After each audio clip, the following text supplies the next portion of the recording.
இங்கே வந்து இருக்கும் பத்திரிகைக்காரங்க அனைவருக்கும் மனமார்ந்த நன்றியை தெரிவிச்சுக்கிறேன்.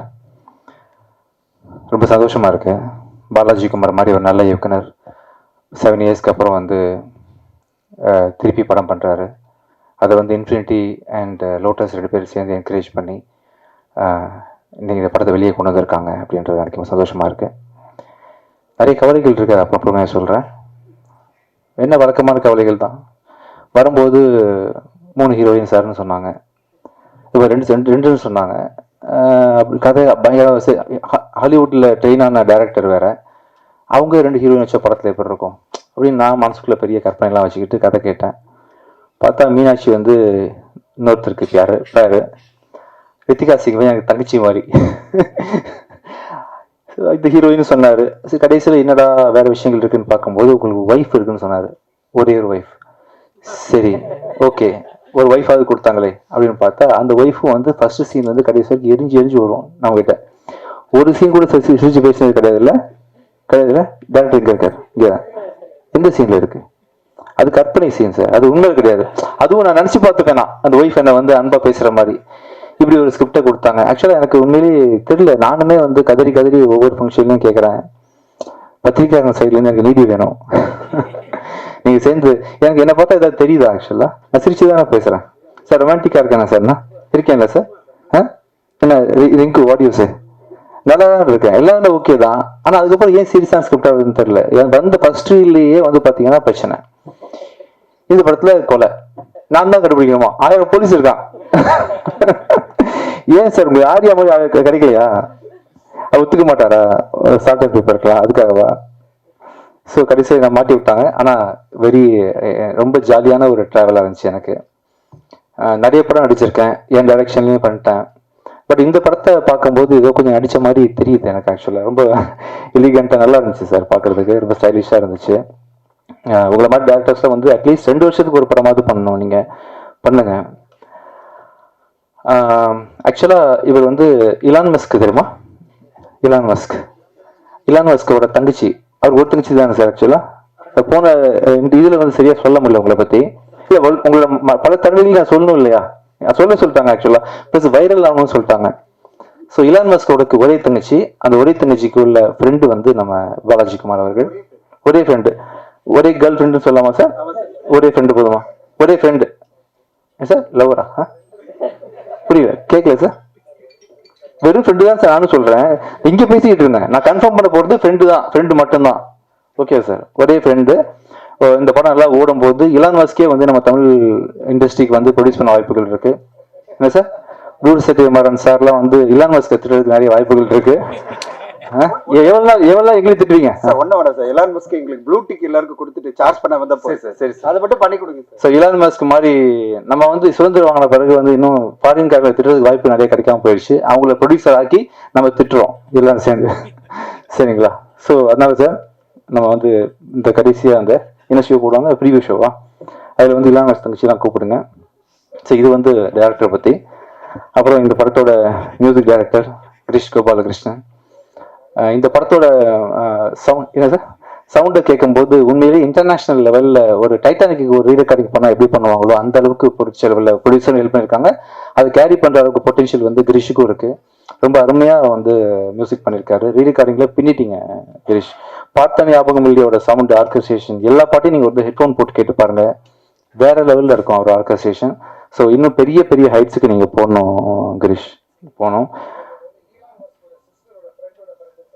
இலான் மஸ்க் பாய் ஃப்ரெண்டோட ஃப்ரெண்டு, ஓகேவா?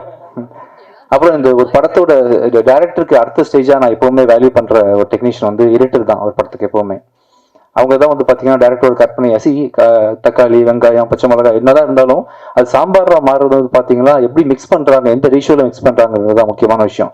அந்த மிக்சிங் ஜாப்பை வந்து ஒரு படத்துல பண்றது வந்து எடிட்டர் தான். எல்லா படத்துக்குமே ஒரு முக்கியமான விஷயம் வந்து எடிட்டர் தான்.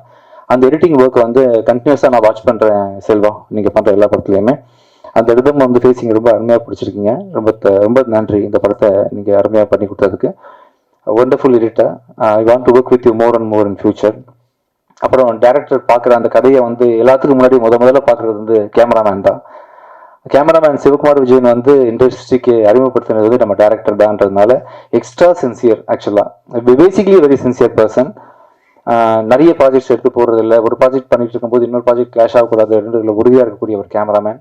பணத்துக்காக வேலை செய்யக்கூடிய ஆள் அவர் கிடையாது. ஸ்கிரிப்ட் பிடிச்சிருந்தா அது மனசில் ஜேர்னி பண்ண முடியும் அப்படின்னு மட்டும்தான் அவர் பண்ணுவார் இந்த ப்ராஜெக்டை. ஸோ அப்படி வந்து இந்த ப்ராஜெக்டை ரொம்ப சின்சியராக இந்த ப்ராஜெக்ட் முடிய வரைக்கும் வேறு எந்த பணமும் பண்ணாமல் எங்கள் கூட இருந்து ட்ராவல் பண்ணி டோல் கொடுத்து பண்ண உங்களுக்கு ரொம்ப தேங்க்ஸ் சிவகுமார் விஜயன். அப்புறம் இந்த படத்தோட ப்ரொடியூசர்ஸ் ஆல்ரெடி சொன்ன மாதிரி இன்ஃபினிட்டி ஃபில்ம் வெஞ்சர்ஸும் லோட்டஸ் பிக்சர்ஸும் சேர்ந்து தான் அந்த படத்தை ப்ரொடியூஸ் பண்ணியிருக்காங்க.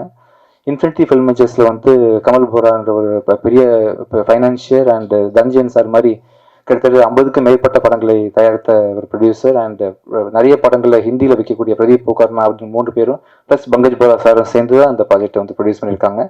10வதுக்கு இவங்க கூட சேர்ந்து கடந்த 40-50 வருஷமா இல்லை மலேசியாவில் வந்து தமிழ் படங்களை வெளியிடக்கூடிய ஒரு மிக முக்கிய நிறுவனமான லோட்டஸ் பிக்சர்ஸும் சேர்ந்து துரசிங்கம் சார் சேர்ந்து நம்ம சித்தார்த்த மூலமாக அந்த படத்தை ப்ரொடியூஸ் பண்ணியிருக்காங்க. ரொம்ப அருமையாக டேரக்டர் சொன்ன மாதிரி எந்த காம்ப்ரமைஸஸும் இது பண லெவலில் பண்ணாமல் முடிஞ்ச வரைக்கும் இந்த ஃபிலிமுக்கு என்ன ஜஸ்டிஃபிகேஷன் கொடுக்க முடியுமோ அதெல்லாம் கொடுத்துருக்காங்க. அவங்க சப்போர்ட்டுக்கு மிக்க நன்றி. அப்புறம் மீனாட்சி சௌத்ரி ரொம்ப அருமையான, அவங்க ஆக்சுவலி பேசிக்லி ஒரு டாக்டர் டென்டிஸ்ட்டு. அப்புறம் வந்து ஐஏஎஸ் படிச்சுட்டு இருக்கிறாங்க. Dancer, swimmer. ரொம்ப திறமையான ஒரு ஹம்பிளான ஒரு ரித்திகா சிங் மாதிரியே இன்னொரு நல்ல ஒரு பொண்ணு. இப்போ அடுத்தது தெலுங்குல மகேஷ் பாபு அவர் நடிக்கக்கூடிய படத்தோட ஹீரோயின் அவங்க தான்.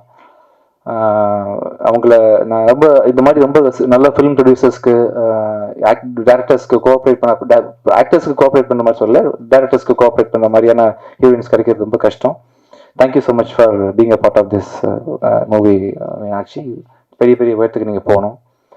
ரொம்ப முக்கியமாக வந்து தான் படத்துக்கு ப்ரமோஷன் போகிறதே வந்து ஜென்ரலாக ரொம்ப யோசிப்பாங்க. எந்த விதமான தயக்கமும் இல்லாமல் வந்து இந்த நிகழ்ச்சிக்கு வந்து எங்களுக்கு வந்து ஏதாவது ஒரு விசிபிலிட்டி கொடுத்தணும், இந்த படத்தை வந்து மக்கள் இன்னும் 2 பேர் பார்த்துடணும், அதுக்கு நானும் ஒரு காரணமாக இருக்கணும்னு சொல்லிட்டு இன்னொரு படத்துக்கு போய் தன் நேரத்தை ஒதுக்கி இங்கே நமக்காக வந்திருக்கக்கூடிய என் ஃப்ரெண்ட் ஆர்யா அவர்களுக்கு மிக்க நன்றியை தெரிவிச்சுக்கிறேன். ஆக்சுவலாக நான் மியூசிக் டைரக்டரான ஃபர்ஸ்ட் படமான சுக்ரனுக்கு காரணம் இவர் தான். ஆக்சுவலாக அவர் ஆடிஷனுக்கு ஒன்று போயிருந்தார் எஸ்ஐசி சார் பார்க்குறதுக்கு. போயிட்டு வந்துட்டு நீங்கள் வேணால் போய் பாருங்களேன் எஸ்ஐசி சார், ஒரு வேகன்சி இருக்குன்னு சொன்னாங்க அப்படின்னு சொல்லிட்டு என்னோட லைஃப்பில் ஒரு திருப்பமுனை அமைஞ்ச சுக்ரன் படத்துக்கு ஆப்பர்ச்சுனிட்டி கிரியேட் பண்ண உங்களை என்றைக்கும் மறக்க மாட்டேன். Thank you so much Arya. நிறைய உங்களை பார்த்து நான் ஆச்சரியப்படுறேன். நான் இப்போ கூட பேசியிருந்தேன் இல்லையா, எப்படி ஒர்க் அவுட் பண்ணுறீங்க, எவ்வளோ நேரம் பண்ணுறீங்கன்னு கேட்டேன். 4 hours பண்ணுறேன் மினிமம்னு சொல்கிறாங்க. புரியல எனக்கு உண்மையிலேயே.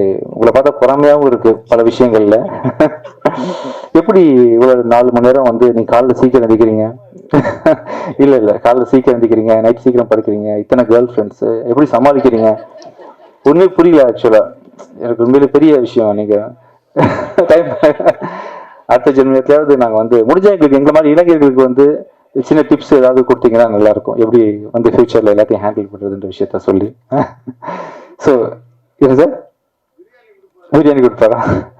ஸோ மிக்க நன்றி உங்கள் எல்லாருக்கும். இந்த படத்தில் ஒர்க் பண்ண இன்னும் நிறைய டெக்னீஷியன்ஸ் இருக்காங்க, விஷுவல் எஃபெக்ட்ஸில் ஒர்க் பண்ணியிருக்காங்க, சவுண்ட் இன்ஜினியர் விஜய் ரத்னம், ரஹமத்துல்லா அப்படின்னு பெரிய டீமே இந்த படத்துக்கு பின்னாடி இருக்குது. ஆக்சுவலாக இந்த படத்தை வந்து இன்னைக்கு திரைக்கு கொண்டு சேர்த்திருக்கக்கூடிய அத்தனை டெக்னீஷியன்ஸ்க்கு மிக்க நன்றி. இதுக்கப்புறம் வந்து இந்த படம் வந்து உங்கள் கையில் இருக்குது. உங்களால் எவ்வளோ முடியுமோ இந்த படத்தை பார்த்துட்டு அதுக்கான ஜெனியூன் சப்போர்ட்டை நீங்கள் பண்ணுங்கள். நன்றி. தேங்க்யூ.